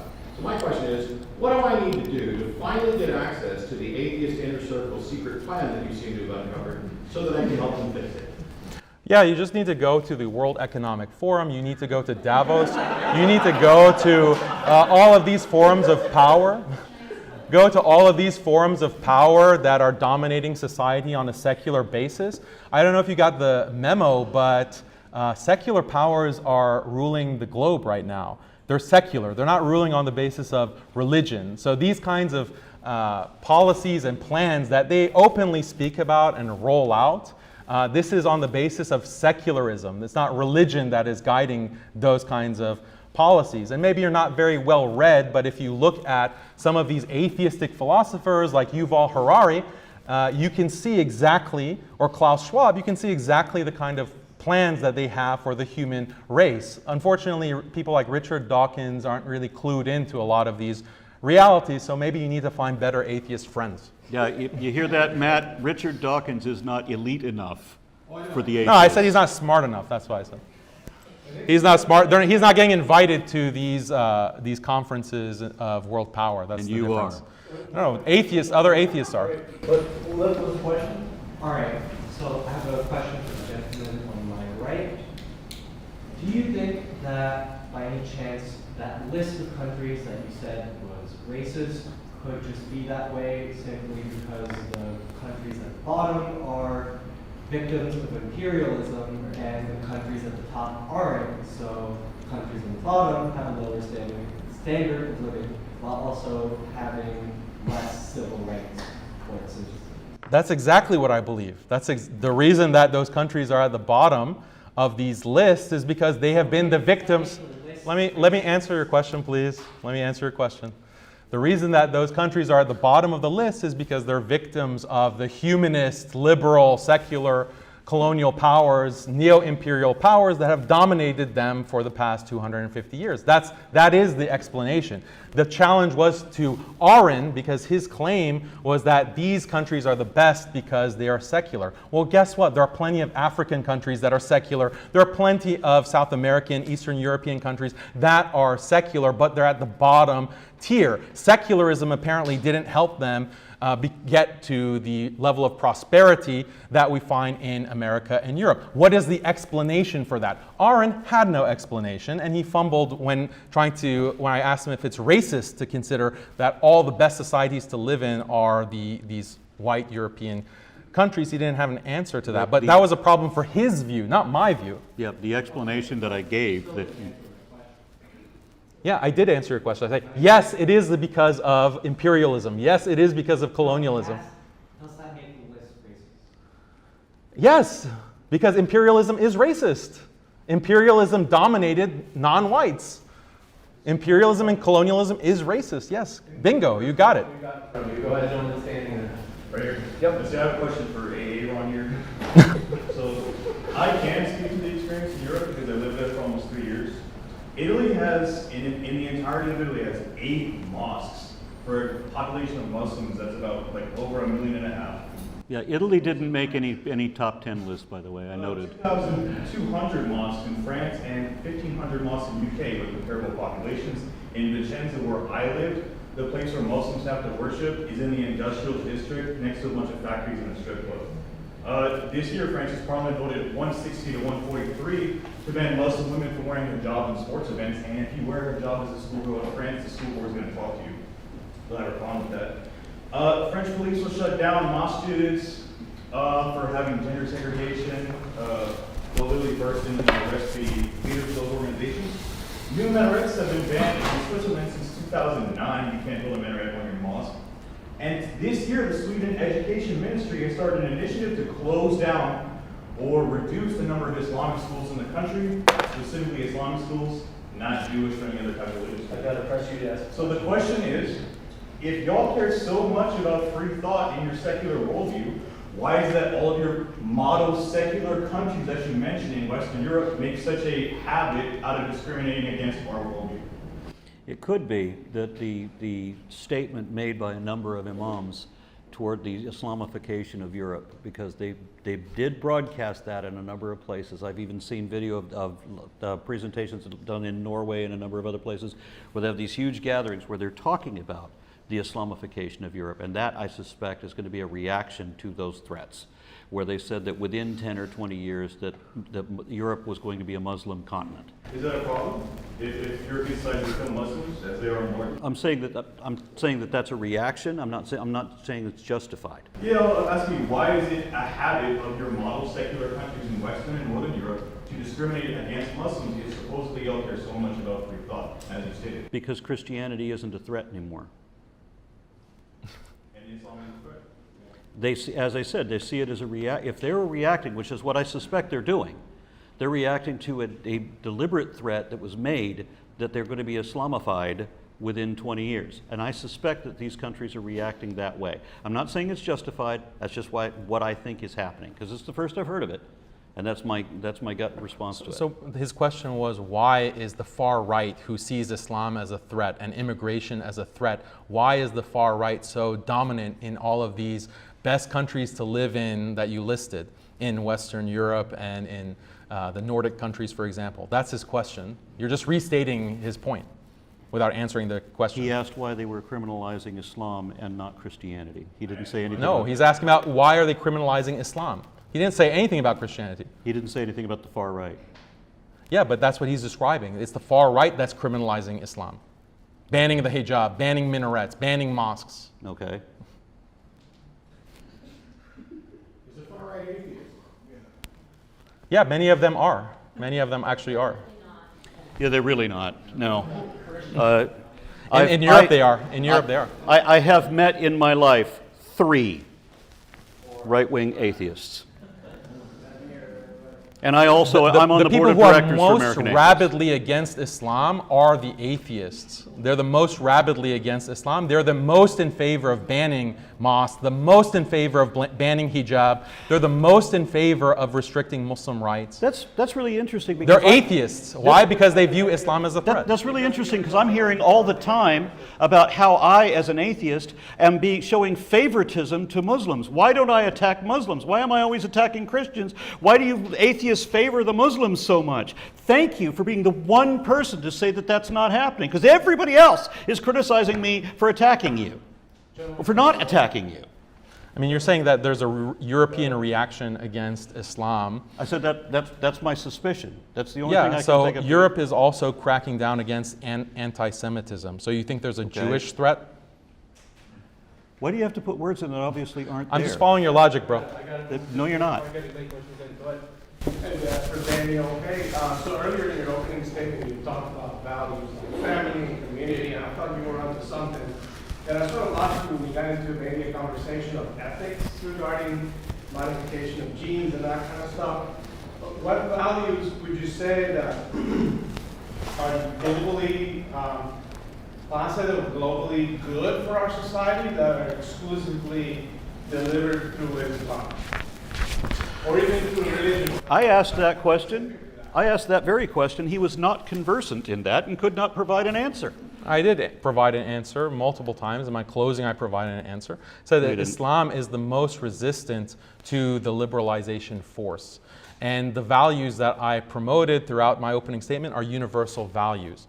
Aron didn't specifically say this, but I presume he does value things like marriage. He values things like family. He did say he values community. If you want to preserve those things, you have to restrict certain liberties. You have to kind of restrict equality to a certain extent in order to preserve those institutions and those values. Islam does that in a unique way because Islam is uniquely resistant to liberalization and secularization. That's why a lot of atheists, humanists hate Islam and see it as the primary threat. Sam Harris is the one who said that we need to be willing to do a preemptive nuclear strike on the Muslim world because Islam is the mother lode of bad ideas. Sam Harris, last time I checked, is an atheist. Islam, they hate Islam. Why? Because Islam is resistant to this liberalization program in the way that Christianity or other religions haven't been. So that is the unique contribution of Islam. For those who, even though they're not Muslim, they value marriage, they value community, they want to live a life where they can find someone to love and have a stable marriage and not being worried about getting divorced, raped, or having their children being taken away from them because of some new LGBT policy, on and on. People who have those kinds of values will see the value of Islam even if they don't convert to Islam. And I've talked to people at this conference who said, I'm not Muslim, actually I'm atheist, but I see the value of Islam. I see that this is a way that this makes sense to live in this way, even if I don't ultimately accept the theology. And I must remind the audience that while he says now that I'm sure Aron has these values for friends and family and humanity and that it's a humanist and all that, he did say in his opening statement that atheists, all of us, have no values. We don't value humanity at all. His opening statement was very explicit on that. But that's the contradiction. I'm pointing out a contradiction that you will express belief in the value of community and family and marriage. You will say that, I'm a humanist. but your worldview, your atheism, your belief that only scientific truths are objective undermines those values. It undermines morality and community. No, that's blatantly false, and If you're going to be, if you want to say objective truth, the truth is what the facts are, right? How else do we verify it? Show me how a religion can Show objectively me the fact verify. of love. Show me the fact We can of... show the chemical signature of it. If we wanted, Yeah, that's exactly the undermining that I'm talking about. That's You're not- taking that's love, not undermining. which is You are this presenting amazing falsehoods that you love, cannot defend. Love, which is this amazing concept, this transcendent value that has so much power and meaning. You're saying it's just chemical signals. That is undermining it's love. chemically traceable and it's objectively verifiable. So there has been a lot of talk about Islam being the better and it being a religion of peace. When we hear about Islam here in the States, we hear about Islam in other places, we hear about that if you do decide to live in Islam, you will, they ban you to murder or to death. You get death wish only if you leave. Now, if you ask a person, a regular person, how would they view that as freedom or anyway? Would you think that a regular person, those who just are being introduced to religion, if you were to tell them that if you decide to come to us, yes, it's great, but if you leave, we'll kick your ass, do you think that they will run towards your religion or run away from it? And one follow-up question. Let's do one other thing, just in case there are any people that want to get one in, that have not one in yet. Yes, I do think that people are attracted to the idea that defectors are punished. Again, this is a universal feature of all communities, all religions prior to modernity. You had punishment for defection, apostasy. If you leave the group, there's a punishment for that. That is actually very attractive. Why? Because it preserves the community. It preserves the stability of the community and the group. And humans universally value that. It's actually something that moral psychologists will talk about, how there is a universal human intuition about in-group versus out-group ethics, where you have a preference towards your in-group. So people are attracted to, actually Andrew Tate said this before he converted to Islam. Andrew Tate said that I respect Muslims. Why? Because they don't take, shit from anyone. They don't take BS, they don't take crap from anyone. They stand up for their beliefs. He was attracted to that, and he said it, and a lot of non-Muslims, millions actually, who in the comment sections agreed. That's a very attractive part about Islam. And then Andrew Tate ended up becoming Muslim. So that's a perfect scenario of what you're describing. Anyone who has not asked a question yet, go ahead in the slide. Okay. Hi. I'm neither atheist or Muslim, so essentially shouldn't be here, but whatever. So I wanted to ask, Aron, is that how you pronounce it? Aron. So you said that, so you asked him the question of what's the benefit of believing in something that isn't evidently true, which is essentially skipping a lot of boundaries to what the traditional skeptic would normally ask. So what I would ask is, what is the epistemic bar to what is evidently true? Like, how can you? We shouldn't want to believe something that might not be true. We shouldn't believe anything until evidence is sufficient to convince us. And then for me, if and it's happened on occasion that I will believe something because some fact is relayed to me or something I read which indicates this thing, and then when I realize that that fact is fraudulent or was not represented correctly or what have you, and thus you don't have to disprove the belief. It's enough to know that there wasn't sufficient foundation for it. I've already stopped believing it. But with religion, you have to believe. It's literally make-believe. That's what pastors and imams and all those are doing in their sermons. They're making people believe. And there's no justification for believing something that is not evidently true. You shouldn't have to make believe. Just show me what's real. Let's base our information on that. Liberalism has so many beliefs that have nothing to do with fact. I mentioned the idea of gender equality, that the genders are equal in every way. They have exactly the same IQ. They have the same level of intelligence and personality. This is something that is completely disputed by science, but liberal humanist atheists will maintain that belief no matter what, and they want to reorder society as a whole based on this myth. That's just one example of gender equality, but you can talk about any other area. What definition of liberal are you using now?